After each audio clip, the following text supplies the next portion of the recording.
everyone, and thank you for coming. Today, I am pleased to share information on the plans and initiatives of the Ministry of Tourism and the Cabinet Office for the 2023-2024 budget year. For the fiscal year 2023-2024, the ministry will receive an estimated budget allocation of $61,011,461. The ministry's budget covers the following departments: the Cabinet Office, the Post Office, the Department of Information and Digital Technology, the Department of Communications, the Department of Employee and Organizational Development, the Office of Project Management and Procurement. With such diversity, the Ministry for Tourism and the Cabinet Office will engage in advancing a variety of initiatives and projects during the next budget cycle. These initiatives will enhance the services government provides to the people of Bermuda and our visitors while increasing government revenues. During this next fiscal year, this ministry will focus on various initiatives and projects to support Bermuda's hospitality industry, enhance the quality of government services, and prepare staff for leadership within the government. The $19 million annual grant to the Bermuda Tourism Authority will continue supporting the growth and development of our tourism industry, which includes working with the Ministry of Transport to support their efforts to sustain or improve airlift in key markets such as Boston and Miami. In addition to the government grant, the BTA derives a significant source of its annual income from cruise visitors at $16 per passenger and from the 4.5% tax on room rates paid by air visitors. Tourism projections for 2023 are very encouraging, with revenue from fees paid by cruise ship visitors and visitors staying in our hotels and vacation rentals forecast to be 14.1 million. This is an increase of 12.5% over 2022 levels. 74% of the forecast income will be spent on sales and marketing. The balance of expenditure will occur in the Research and Business Intelligence Division, the Experience Division, and the Operations Division. With this added income and an excellent cash position entering the year, the BTA will be well placed to achieve its mandate of developing Bermuda's tourism industry in accordance with the National Tourism Plan during the next fiscal year. I am pleased to report that I have been advised by the board of the BTA that the recruitment of a new CEO continues in accordance with the process and timetable as set by the board. The recruitment process is on target to be completed by the end of March. As we work towards improving services, the Department of Information and Digital Technology was allocated $8.2 million in funding, and their main goal will be to continue the government's pursuit of digital transformation into the next budget year. This funding will enable IDT to recruit desperately needed staff that are essential to the government's technological capabilities and IT security, as well as funds for upgrades to our systems that will ultimately enhance the services provided to the general public. Positions we are looking to fill at IDT include the Deputy Chief Information Officer, project managers, and business relationship managers. Cybersecurity will continue to be a focus for IDT and funding of $223,000 has been allocated for installing upgraded systems and software to increase our capability to protect our domains. These measures will enable us to improve government's security environment and consequently provide international and local businesses with increased confidence in our infrastructure. In the same vein of improving and enhancing government services, the Bermuda Post Office has significantly progressed its digitization of public services. With an operational budget of almost $9.3 million, it will expand these services in the next budget year. The BPO will also have several new stamp issues in 2023, which are budgeted at $50,000. The most prominent of these stamp issues will, of course, be the celebration of the coronation of King Charles III in May of this year. The Bermuda Post Office will continue to enhance its My Bermuda Post product, which has already proven to be hugely successful for customers.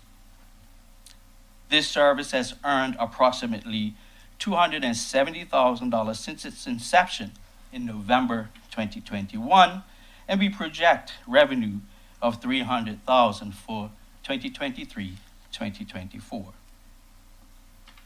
The public will know that as the largest employer in Bermuda, with 4,483 persons employed as of December 31st, 2022, the government offers diverse career opportunities.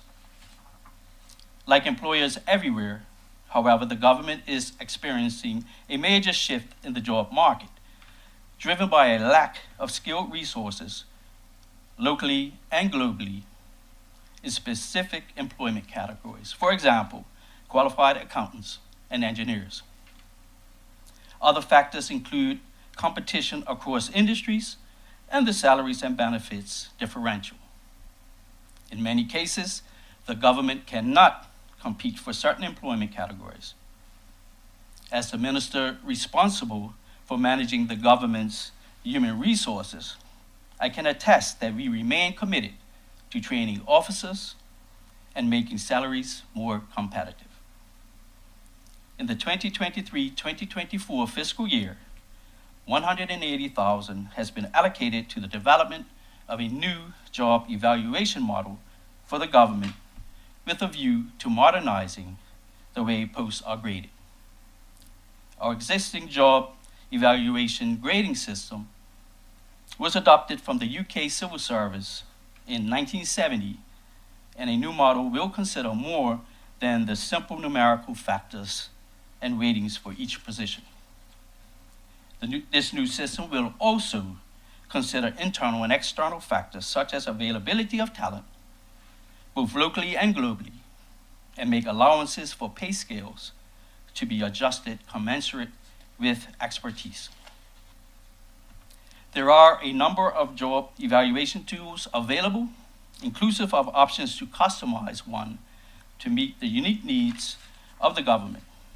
We are in the process of reviewing those options and will determine the best way forward during the next fiscal year.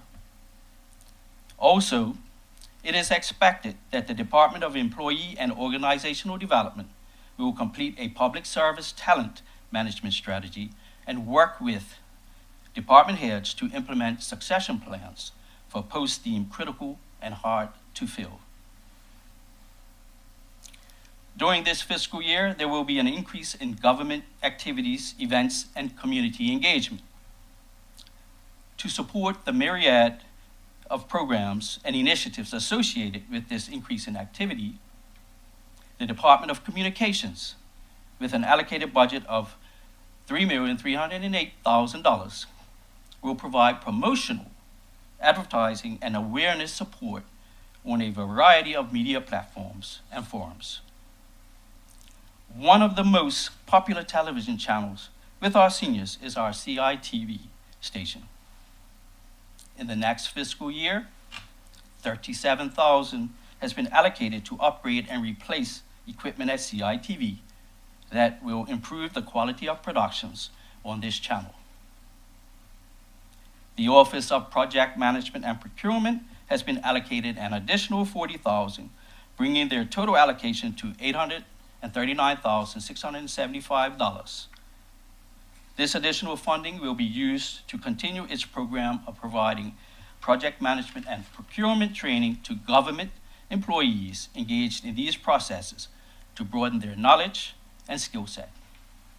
The ultimate aim is to maintain high project management and procurement standards throughout the government to ensure fiscal responsibility and efficiencies in this critical area. In addition, in the next fiscal year, OPMP will be updating its code of practice, which will enhance and strengthen the process for project management and procurement. I assure all of Bermuda that the Ministry of Transport and the Cabinet Office will continue to support Bermuda's tourism market, enhancing the quality of government services, preparing officers for leadership within the government, and helping guide us on our path to continued economic growth. I will provide a more fulsome report on the ministry's budget plans during the Committee of Supply in the House of Assembly. Thank you. Thank you, Minister Campbell. At this time, we welcome questions from the media.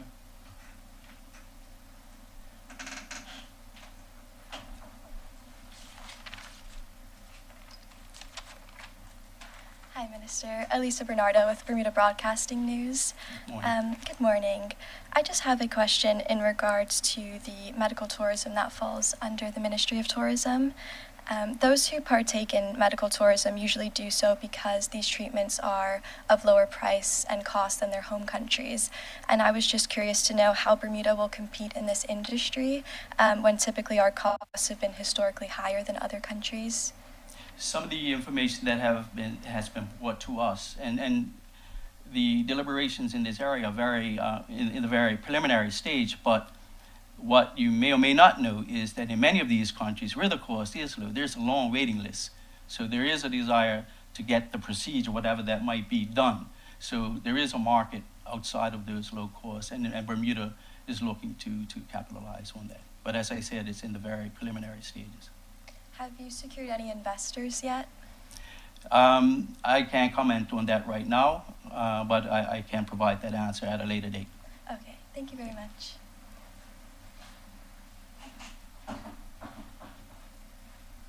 Good morning, Minister. Sean Connolly from the Royal Gazette. Nice to see you. Yes, good morning. Thank you. You said that the search for the BTA CEO is going according to schedule. Well, why then did Mr. Keynes, the government MP and chairman, say that an appointment was imminent in January? As I say in my brief, and I don't think it's appropriate while the recruitment process is ongoing that I comment any more on that process than what I've said already in my brief. It's a key role, though, and he said that in January, and then you started advertising globally at the beginning of February. It's a bit of a mess, isn't it? As I said, with the process ongoing, it's inappropriate, I believe, for me to comment beyond what I've commented in my brief. Have you or the Premier personally intervened in the process? As I said, I refer you to my brief for my comments. All right. Also, just for the budget, your colleague Wayne Furbert, said that the reason that some airlines were cutting back services was because of a lack of beds on the island. But now you're bringing in. The Premier said, though the government is not proposing a limit on vacation rentals at this time, there will be a fee introduced to register properties as vacation rentals. Isn't that just going to mean that there'll be less beds still on the island? It may or may not. We're reviewing the fees now and finalizing that process, and so that it will be available to be in place come April 1st. So, the fees are split according to ARVs, and there are two bands in the planned process for ARVs that fall under the rent control, and there are 5 additional bands for ARVs above 22,801. So there may be some contraction in the use of those units for vacation rentals, but we are confident that we have the Bermudiana Beach and other projects coming online in the not too distant future. Well, isn't it a bit of a dichotomy when you've got like the travel minister saying that we need more beds and to get the airlines here, and now you're saying there will be some kind of contraction in beds? I mean, that's No, not, I said there may be some contraction in beds. I didn't say there will be. Later on, you said the fees, later on you hardened it. based on what you can charge for a vacation rental. I don't know the exact fees, but you know the fees aren't meant to be prohibitive, to discourage people from continuing if they would like. Okay, so it may or may not reduce beds. So you're gambling on the tourism bed supply, then, aren't you? No, I'm not gambling. Well, if it's going to be one or We the have other. we have projects that are out there that are ongoing that will be bringing beds online in the not too distant future. Sure. On medical tourism, that's been a buzzword thrown around for years. Why will it work this time? What's different about the approach, and where would it be built? Again, that's in the preliminary stages, and we believe that now more than ever there is a market, and that's the information that's coming to us based on the research that's been done. Yeah, it's in the preliminary stages, but you must have estimates and targets. How much will it cost, and where would the funding come from? I don't have the answers to those questions today, but I am prepared to obtain those answers and pass them on in the Okay, future. great. You mentioned the coronation there. Britain's having a public holiday on Monday the 8th of May to commemorate it, or to mark it. And other overseas territories like the Cayman Islands are also doing the same. Do you think we should have a public holiday here for tourism reasons, etc.? Cabinet has deliberated on that, and our decision has been forwarded, as all our decisions are, to the governor in this case. And I'm sure she will be making an announcement in the not too distant future. Would that be this week, do you think? It's her announcement, so Yeah, okay. she will announce that when she can. Okay, great. Thanks for that. Okay. All right, thank you. Thank you. All right, thank you, Minister. We have no further questions from the media. Thank everyone for attending, and have a great day. Thank you very much.